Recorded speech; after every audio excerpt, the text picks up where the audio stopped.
semuanya, apa kabar Anda? Senang sekali saya Kak Rose hari ini dengan formasi Mama Daniel ya di pojok sana yang tetap bersemangat dengan rambut barunya agak poni-poni lempar gitu ya.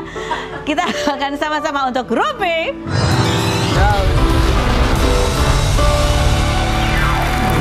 Wow, sekarang openingnya udah pakai petir-petir ya. Oke, bagus. Oke, baiklah. Walaupun udara cerah di luar sana ya. Ada beberapa bintang tamu yang akan kita ajak ngobrol hari ini. Termasuk ada satu nih yang seru banget kalau buat aku pengen tahu banget ya. Bintang tamu kita salah satunya adalah putrinya Ki Joko Bodo ya. Dia kuliah, apa tuh nama istilahnya? Vokasi ya. Vokasi UI.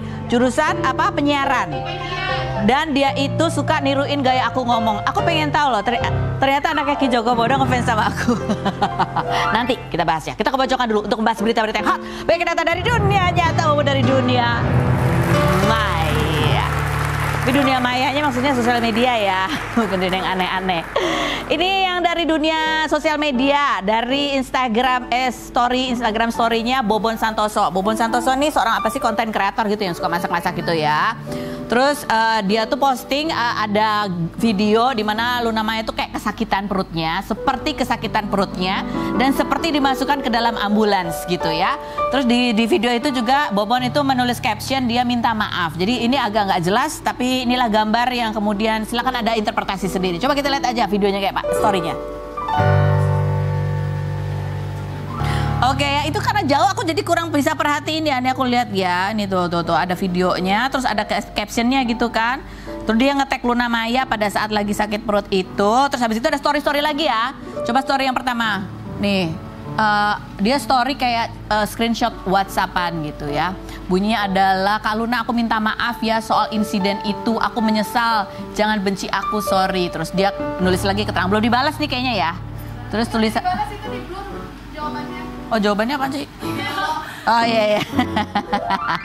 Jawabannya cuma sebuah kata doang ya. Itu juga bukan bahasa Indonesia kan? Oke, bahasa apa itu? Oke, lanjut. Gue udah minta maaf berulang-ulang sampai sekarang belum dimaafin. Oke, terus ada lagi postingannya lagi, Terus dia kan ada kayaknya jawab komen netizen gitu kan. Kronologinya gimana kok? Belum dikasih izin sama Luna Maya buat jelasin ke kalian gitu. Ada lagi mana tuh? Story-nya?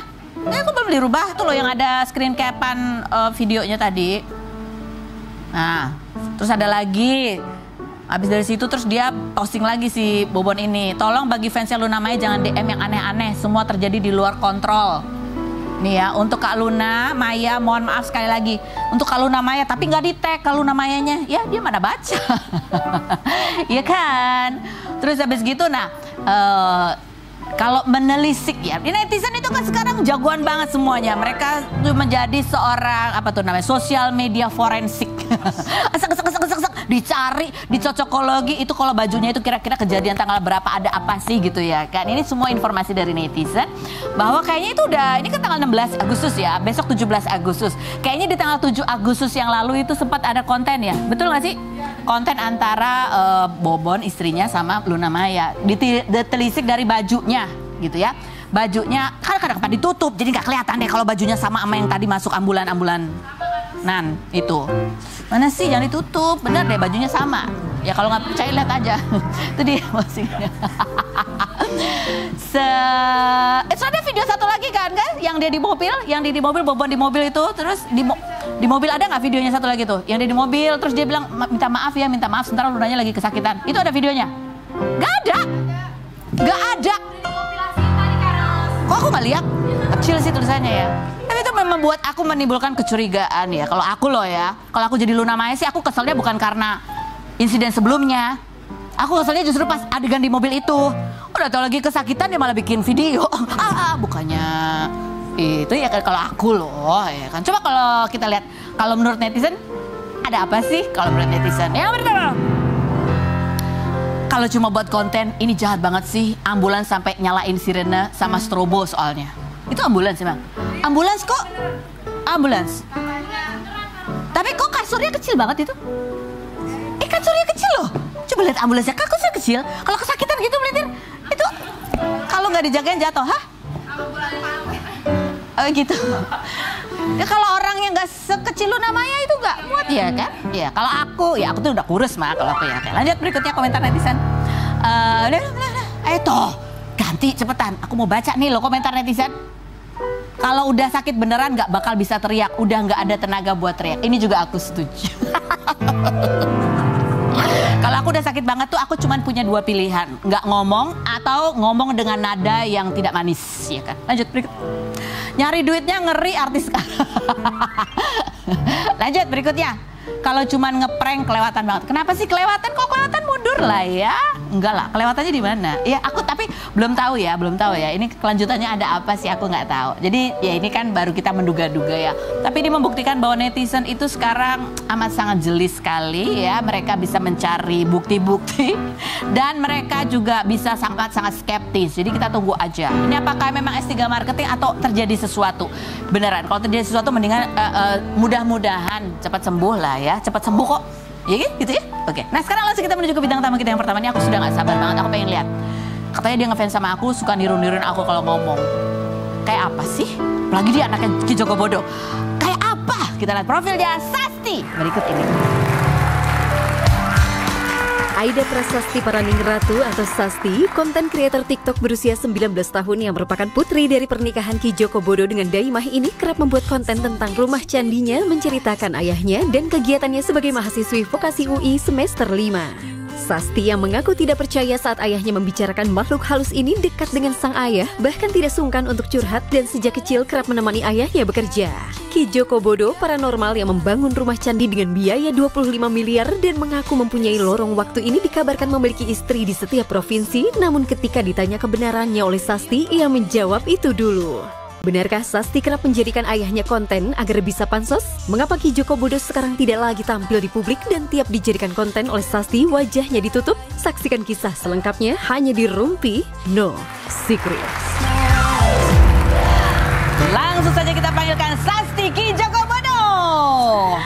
Wow, luar biasa banget tadi ya. Ternyata tadi anaknya Ki Joko Bodo. Biasanya lihat bapaknya ya. Sekarang udah ada anaknya di sini.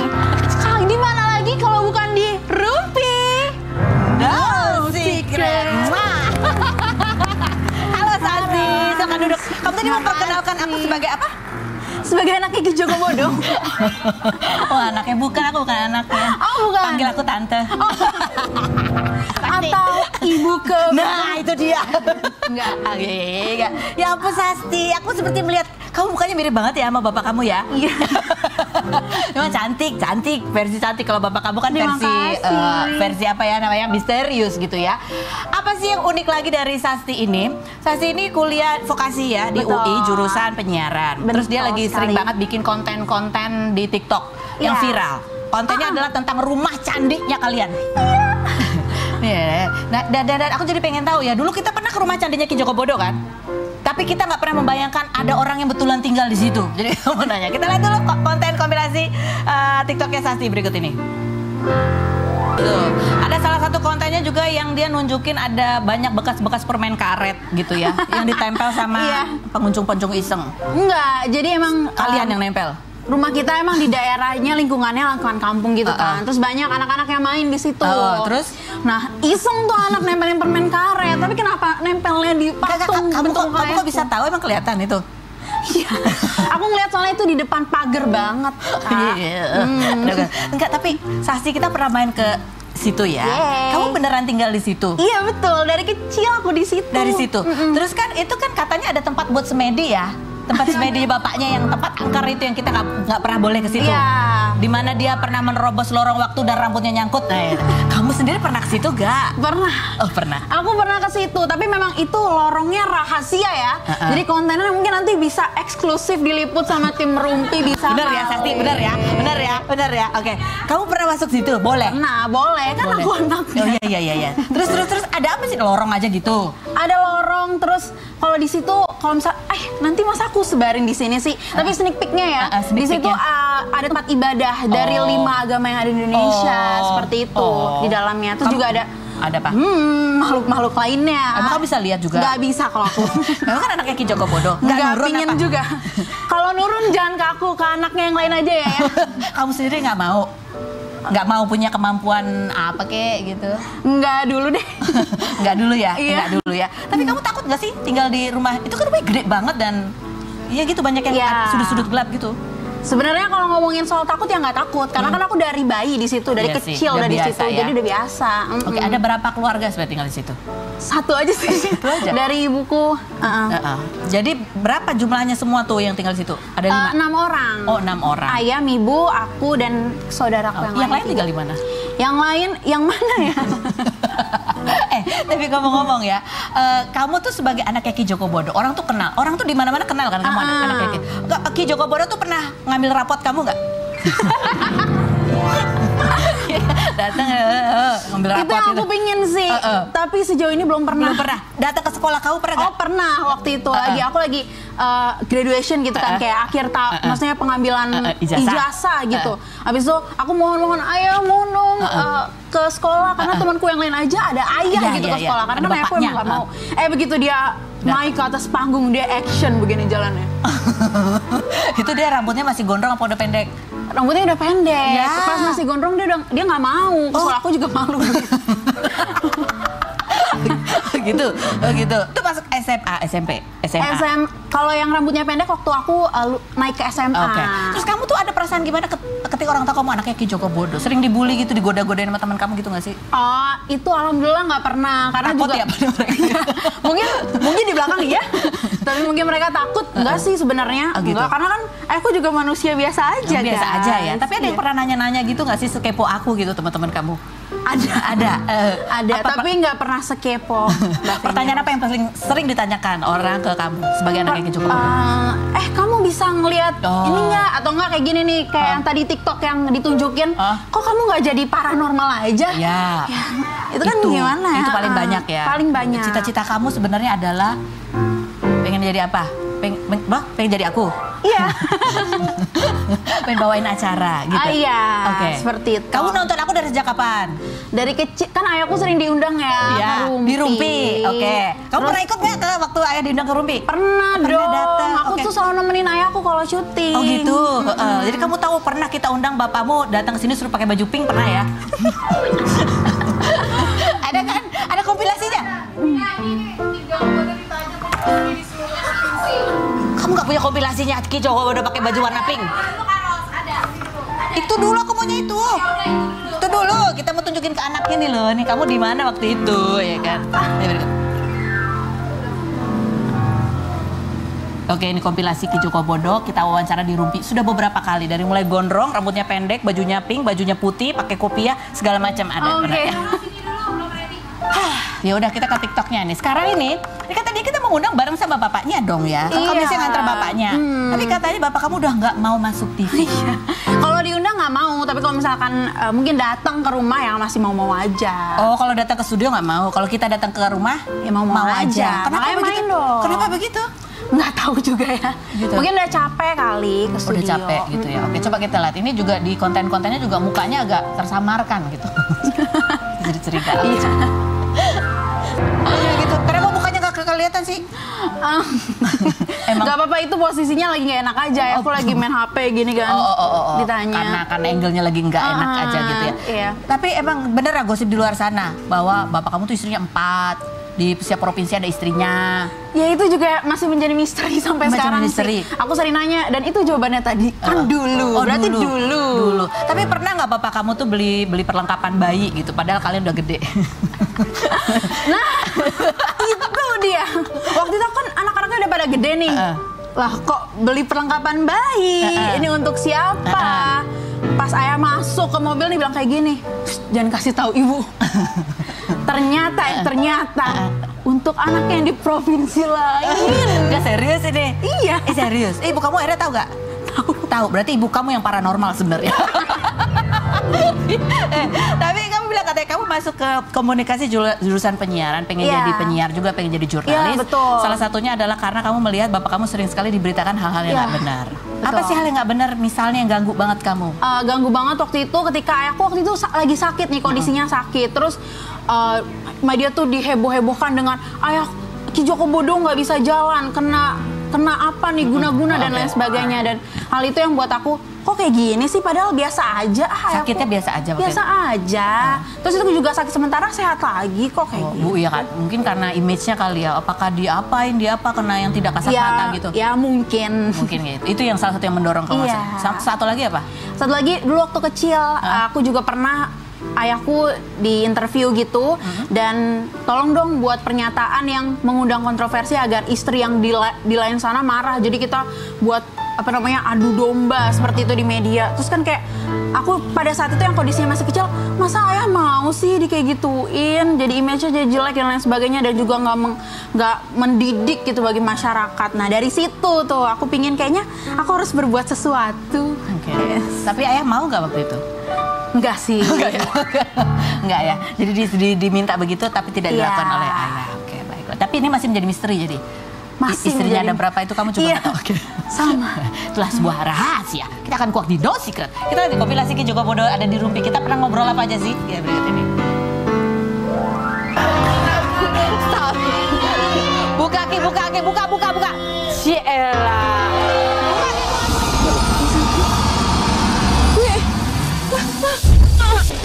Karena memang dari atas itu memang kayak ada yang nunggu gitu. Jadi ada yang mengendalikan.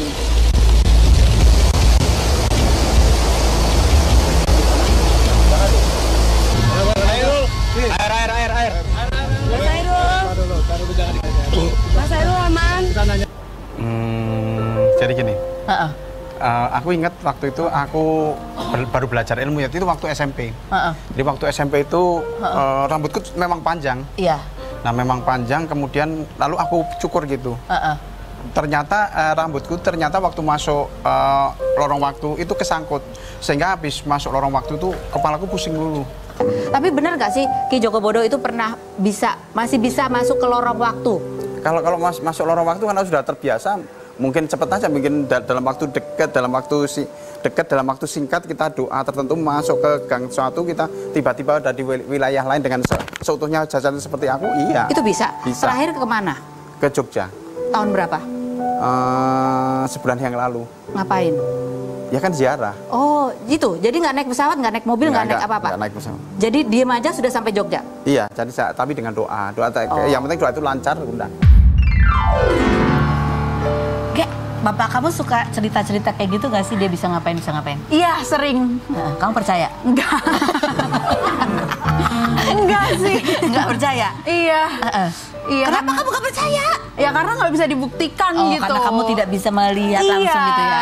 Tadi bapak bilang dengan ya doa yang tepat dia bisa pindah ke kota lain, mengunjungi yang lain. Oh gitu. Pernah nggak kamu ngelihat gitu, bapak kamu lagi diam terus bangun-bangun, aku baru dari mana gitu? Oh enggak, itu kan harus sendiri. Oh, nggak boleh biasanya emang tiba-tiba ngilang, emang sering kalau tiba-tiba ngilang. Berapa hari ngilangnya? Nah itu dia. Terus kamu nggak pernah nanya gitu, ayah tuh berapa hari kemana ngapain gitu? Nggak pernah sih. Kenapa? Karena nggak kepo aja. Tapi kan kalau bilang jangan ke aku deh, ke anak-anak yang lain. Iya. Nah, saudara-saudara kamu ada yang nurun? Sepertinya aku melihat potensi-potensi itu di kakakku sih. Kayak gimana tuh? Ya dia berlagak seperti ayahku, dan sekarang dia adalah YouTuber, dia lagi memulai karirnya. Ngapain? Ya buat video kayak ayahku gitu, tentang nangkap setan. Di situ ada laki-laki berkumis, ya kan? Ya emang itu laki-laki berkumis. Oke, kita mau ngobrol lagi sama kamu ya nanti ya. Ada banyak pertanyaan dari netizen juga buat dia yang kepo gitu ya. Selain berikutnya jangan kemana. Tetap di Rumpi.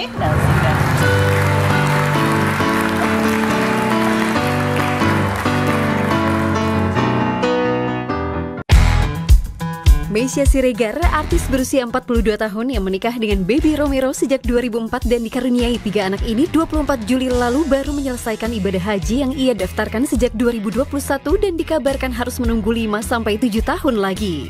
Namun mereka bisa berangkat lebih cepat karena menggunakan visa Furoda yang baru jadi sehari sebelum keberangkatan.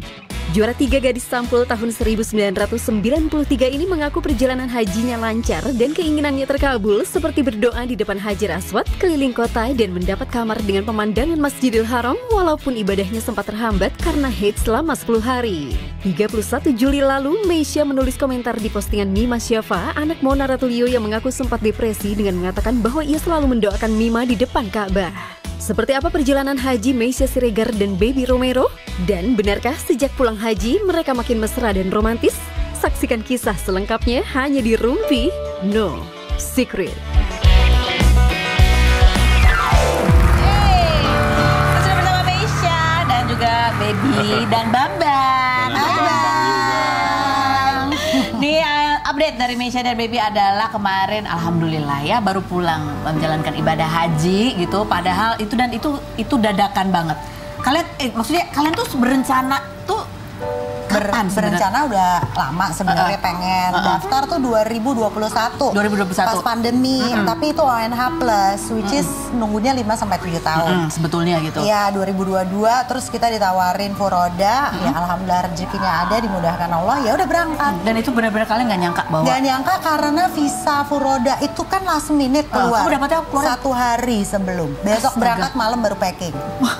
Karena takut mau packing lama-lama tahunnya nggak keluar karena banyak banget yang nggak keluar. Iya kayak gitu kan. Tapi kamu udah sempat di karantina dulu baru keluar atau dari rumah udah keluar baru karantina? Nggak ada karantina sama sekali. Haji tahun ini nggak ada karantina kecuali reguler kali ya. Nggak tahu, setahu aku sih nggak ada. Ya biasanya dikumpulin dulu di mana? Oh enggak itu reguler. Yang di asrama haji tapi ya. Vaksin apa udah komplit? Udah dong. Itu harus dari awal, medical check up udah dari awal. Tuh kamu kebayang nggak sih ada orang yang kayaknya udah mau berangkat nggak jadi, kalian malah nggak nyangka malah berangkat? Iya. Apa gitu? Kepikiran nggak sih ini mungkin karena ini atau karena ya haji itu panggilan lah namanya. Artinya kita diundang gitu. Jadi aku selalu bilang sama istriku pada waktu itu dia panik juga ya. Aku bilang sayang udahlah pokoknya haji itu menurut aku ya itu undangan. Kalau memang kita diundang ya pasti kita datang. Kita diundang ke tanah. Harus pasrah gitu loh. Karena Allah yang atur, yang namanya juga tamu Allah kita kan. Jadi ngapain juga aja. kita yang maksa-maksa gitu kan. Orang kalau Allahnya nggak mau ya mau kayak gimana juga. Iya. Benar-benar. Sejak kalian mendaftar sampai ya itu apa yang kalian lakukan sih?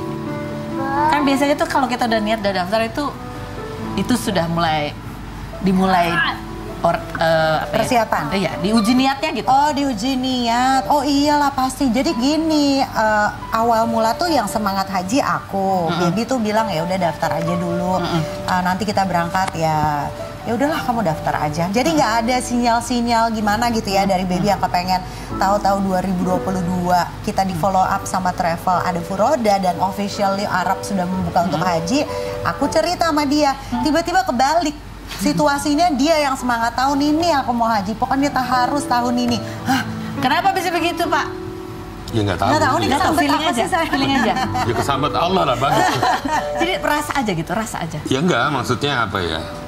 Kan apa namanya udah ngelewatin banyak ya karena rencana. Ya artinya gini, kalau dulu itu aku orang yang sangat punya rencana untuk ke depan gitu. Nah begitu ada saatnya tiba-tiba memang manusia itu ditunjukkan sama aku langsung bahwa kita tuh nggak bisa merencanakan sesuatu gitu loh. Di depan itu bisa berubah kapan aja. Contohnya kayak pandemi kemarin kan.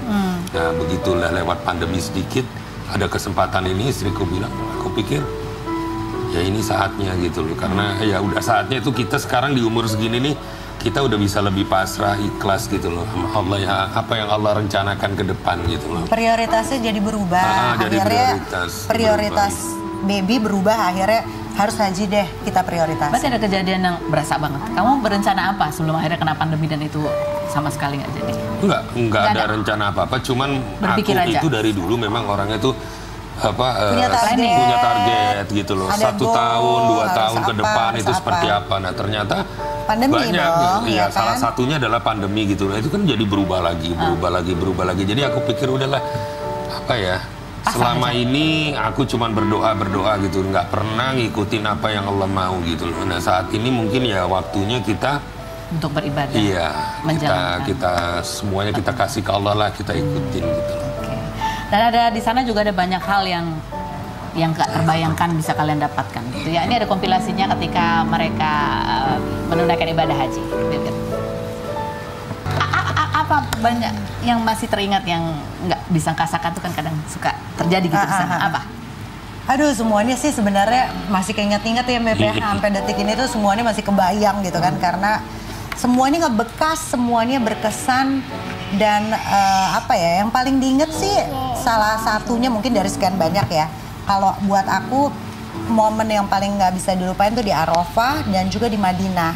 Arafah tuh pengalaman pertama kita berdoa outdoor. Kebayang nggak sih Kaven, kita kan nggak pernah berdoa di outdoor ya.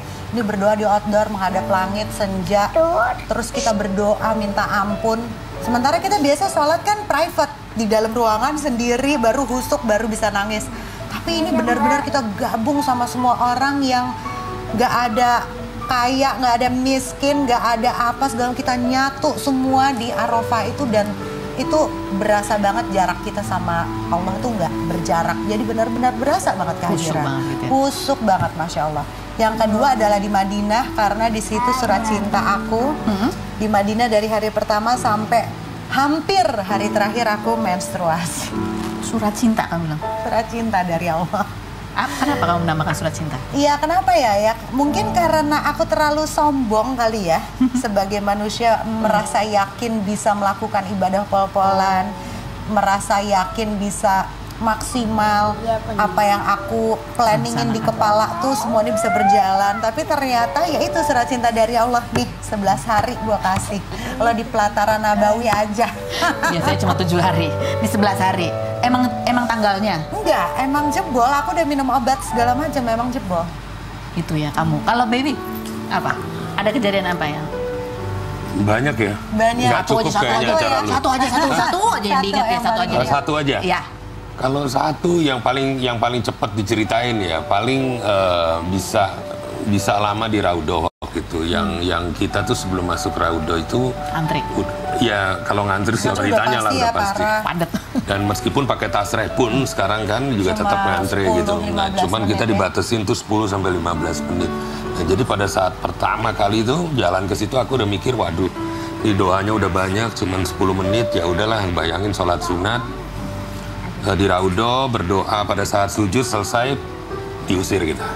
Ya kan, tapi ternyata begitu selesai sholat kok nggak diusir-usir gitu. Selesai sholat sunat. Nah, selesai sholat sunat nggak diusir-usir, terus tiba-tiba ada askar kok liatin senyum-senyum gitu, terus dia nyamperin yang nganterin kita gitu loh. Dia bilang bisik-bisik, terus yang nyamperin mau nggak sholat asar. Akhirnya baby sholat bisa asar di Raudoh. 1,5 jam di Raudoh kenyang.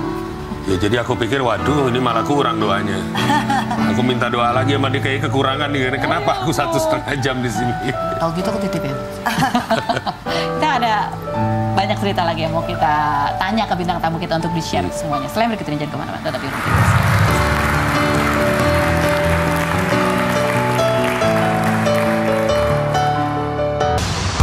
Jenita Janet, penyanyi berusia 35 tahun yang awalnya penyanyi dangdut keliling saat masih SMA ini pernah bergabung dalam grup duo Racun, namun keluar hingga Janet memutuskan bersolo karir dan merilis lagu berjudul The Reject pada Januari 2013. Perempuan yang pernah menikah dengan Alif Hedi Nur Maulid pada 2010, namun baru dipublikasi pada 2014 ini bercerai pada Maret 2020. Keduanya sempat saling tuding selingkuh dan memperebutkan harta Gonogini.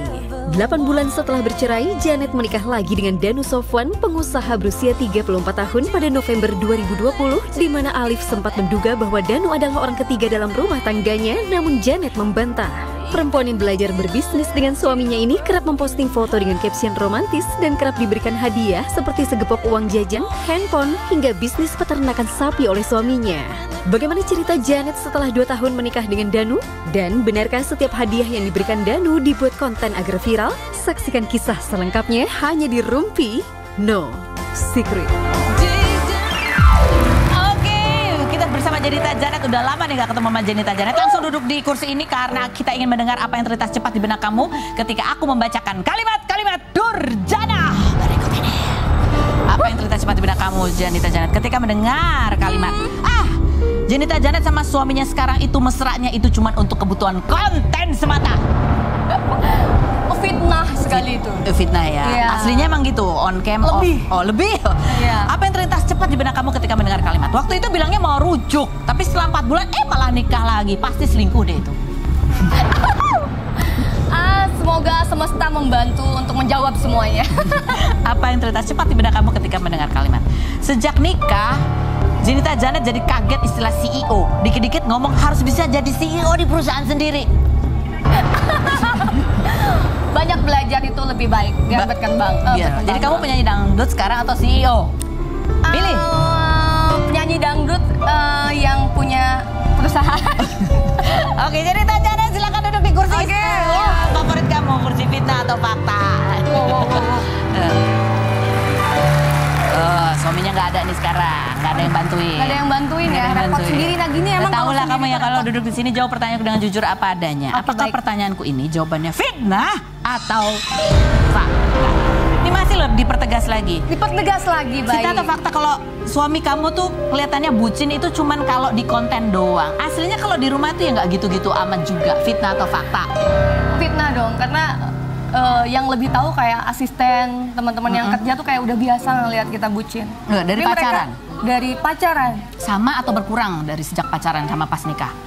Kadang kita berdua kayak rasa aneh ya, karena kok kita nggak berubah, alhamdulillah. Alhamdulillah. Gitu. Nggak berubah, malah tambah lengket, tambah bonding gitu. Oh gitu. Coba sih kita lihat sih kayak apa sih, terus mukanya gitu sirik. Kayak apa sih mesra? Tuh, jadi itu aslinya gitu memang ya. Fitnah atau fakta Zenita Janet? Kamu kan kemarin dihadiahin bisnis ternak sapi gitu ya. Tapi sebenarnya itu mah cuma gimmick doang. Karena sekarang mah ternaknya nggak kelihatan di mana. Fitnah atau fakta? Aduh, aku sampai harus ke kandang. Bertemannya udah bukan sama orang-orang lagi, tapi sama sapi supaya ada chemistry sama mereka. Enggak, kamu yang ngelola sendiri. Yang nggak, aku juga yang terjun kan ada SDM yang memang udah dia punya. Tapi masih ada kan ternaknya? Ada ternaknya. Kemarin juga sempet kita ya nggak bisa ke sana gara-gara ada PMK itu. Harus hati-hati. Tapi ya alhamdulillah kan ada tim yang profesional yang bisa membuat Idul Adha tetap tercukupi semua. Namanya juga kebutuhannya. kadonya kan peternakan. Itu artinya Iya. kalau nggak dirawat ya nggak tumbuh gitu kan. Dan emang banyak namanya bisnis kan ya. Betul, pasti akan ada resikonya. Jadi kamu kalau disuruh ngurusin ternak apa jadi penyanyi, pilih mana yo? Ya sebenarnya harus bisa bagi-bagi. Aku nyanyi sih emang prioritas juga sih. Gimana ya? Jadi Sekarang masih sering nyanyi apa enggak sih? nah itu kan nyanyi prioritas kan. Prioritas? Jadi, Boleh kalau nyanyi misalnya- sama suami? boleh banget. Bahkan dia tuh kemana-mana aku nyanyi ya dia support aku. Supportnya Kadang-kadang gimana? temenin kayak kemarin ke Labuan Bajo ya dia kan. nemenin? Iya dia yang nemenin. Dia nggak kerja, nggak dicari-cari ya, Mak? Demi aku Kak. Jadi dia sempat Demi kamu atau kamu sendiri emang maksa-maksa dia nemenin kamu? Ya, tapi balasannya gini, kalau setiap dia ada meeting ataupun ada kebutuhan apapun, aku harus siap dampingin dia. Oh gitu. Ini mau ada nih. Hah? Oke, kita lihat ini kompilasi surprise-nya. Dikasih kado apa aja? Sekarang kita ada pertanyaan untuk semua bintang tamu kita, Q&A. Yang pertama pertanyaan buat siapa? Buat Sasti, udah punya pacar belum? Terus pacar kamu komen apa? Kalau kamu anaknya Ki Joko Bodo. Udah punya pacar belum? Belum. Pernah nggak tapi? Oh pernah. Diterawang nggak sama bapak kamu? Enggak sih. Ditanya-tanya? Syukurnya. Oh iya itu pasti. Ditanya apa bapak kamu? Ditanya udah makan? Enggak, biasa aja ya aku mah kalau sama pacar. Oh enggak angker nggak apa gitu? Enggak, dia malah baik dong, kan sosok kebapaannya harus ada. Oh. Dari yang lebih dewasa, lebih matang ya. Yang berikutnya buat siapa? Kakak Janet. Kenapa Ya. nggak pernah posting foto sama anak sambung? Tapi yang selalu diposting soal kemesraan. Danu pun nggak pernah posting sama anak. Ada. Oh ada ya? Ada. Bahkan pada saat itu aku surprisein suami ngedatangin anak plus mantan istrinya plus teman-temannya, sahabat-sahabatnya. Oke, akur ya. Ya, alhamdulillah. Tapi emang bener dulu tuh kamu sebelum sama Danu nggak pernah dikadoin. Kamu yang ngadoin orang bungkus-bungkus kado sendiri buat diri kamu. Makanya aku bilang permen aja dikasih kita tuh seneng ya, apalagi kalau perempuan gitu diperhatiin sedikit. Ini buat kamu, kayak senengnya tuh Masya Allah. Jadi kerasa banget ketika kita dapat seseorang yang pengertian tuh, waduh. Tanpa harus dikasih tahu ya. Iya, tanpa harus diminta. Yang berikutnya, Kamesya dan Mas Baby sepulang haji. Habit kecil apa yang kayaknya susah untuk diubah? Habit kecil Habit yang paling yang- susah diubah. Ke arah kebaikan gitu. Ini paling ya menahan amarah. Karena ujian kita tuh paling besar hawa nafsu ya, Beb ya. kayak misalnya ngadepin lagi capek, lagi hektik, lagi overload, lagi overwhelmed, terus anak-anak kenapa segala macam meledak, itu yang paling sulit. Kalau baby apa? Kurang lebih sama lah ya. Sama ya, kurang sabar gitu ya. Tapi lebih sabar dia jauh daripada aku. Setelah Dari dulu. Dari dulu. Dari dulu paling sabar. Tapi sekalinya nggak sabar. Kalau ini apa lagi perubahan apa lagi? Itu tadi berencana Yang, juga. Sombong ada nggak yang kayak gue bisa nih gitu? Itu juga. Oh iya, sekarang baby tuh nggak ngoyo ya Beb ya. Kita ngadepin hidup tuh sekarang udah nggak bukan kita yang rencanain lah gitu. Sekarang tuh lebih apa ya, kayak udah jalanin aja, toh semuanya tuh yang dibikin sama lo tuh Masya Allah banget loh gitu. Semuanya udah ditulis. Jadi sekarang tuh lebih smooth ya ngejalanin hidup. Jadi kalau kita ada rencana, ternyata kok banyak kendalanya sehingga nggak jadi, ya udah nggak usah marah gitu ya. Iya. Karena insya Allah ternyata diarahkan ke yang lebih baik. Banget, Iya, itu udah benar. betul. Oke, baik. Terima kasih semuanya sudah hadir di sini, sudah berbagi kisah, Sama-sama. berbagi cerita. Mudah-mudahan bermanfaat buat kita semua yang menyaksikan acara ini ya. Kita ketemu lagi Senin sampai Jumat ya di acara Rupi.